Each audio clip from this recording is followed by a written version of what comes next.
What is Chiplьдук?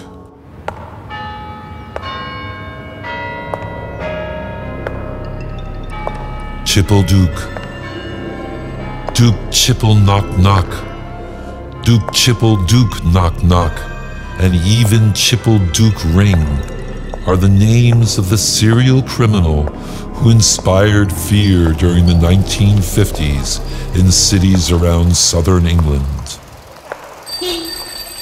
The full name of the criminal who hid behind all these nicknames was Jim Pendleton. What was he? The oddest anti-hero of the 20th century.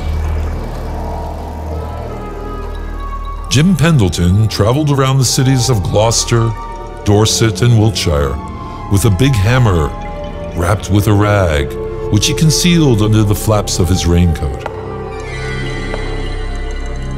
He knocked at the door announcing he was selling cosmetics or suspenders.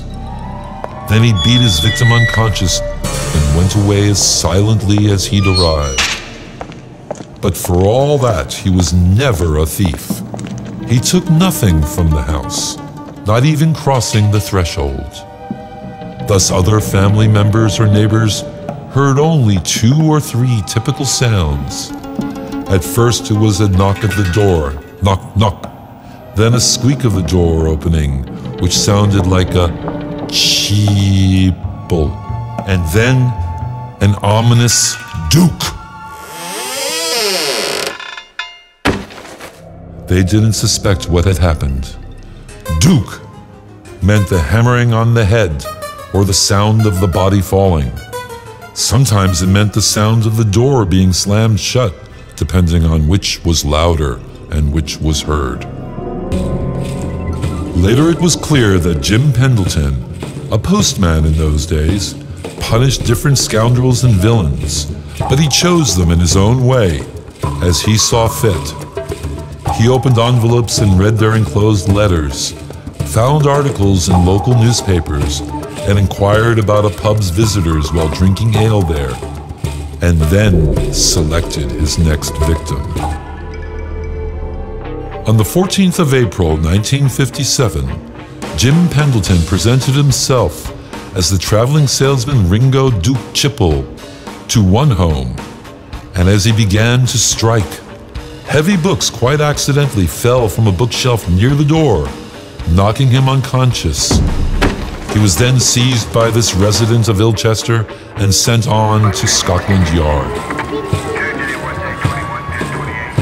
In the course of the investigation, it became clear that Jim Pendleton's modus operandi was to knock his victims unconscious with a thick volume of the Encyclopedia Britannica or a Sears Roebuck catalog which he was pretending to sell. He didn't use mallet, as the police had suspected at the beginning of the investigation. It was for this reason that they couldn't charge him with a more serious crime. They found out that the blow was delivered by an unintelligible thing which didn't leave any marks on the victim's body. The book that the offender carried with him didn't look suspicious, nor did it look dangerous. Besides, Chiplьдук was a clean, proper, and educated clerk, telling the court that he was just taking revenge against fools who hindered the daily lives of ordinary citizens. He also proclaimed that he targeted corrupt bureaucrats, the unbearable nouveau riche, perverts, and any person he deemed excessively vulgar.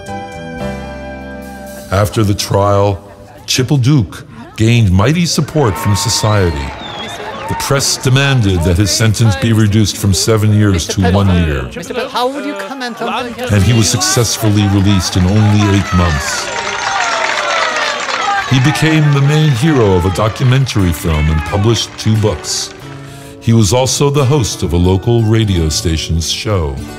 It is interesting to note that the bunch of books which fell and knocked him unconscious fell because they were made to be off balance by the ringing of the doorbell.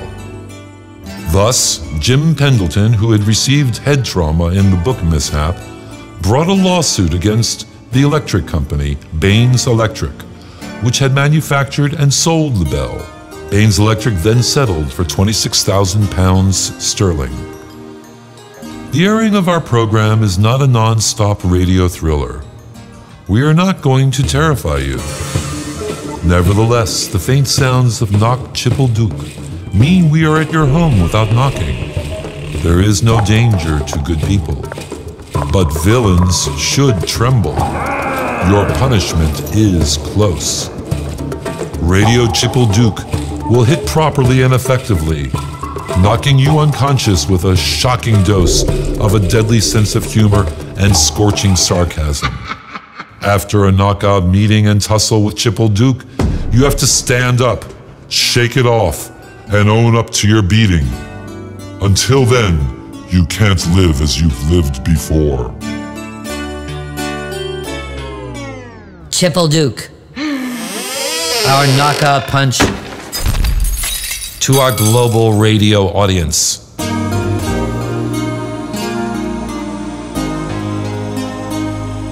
Ha ha ha!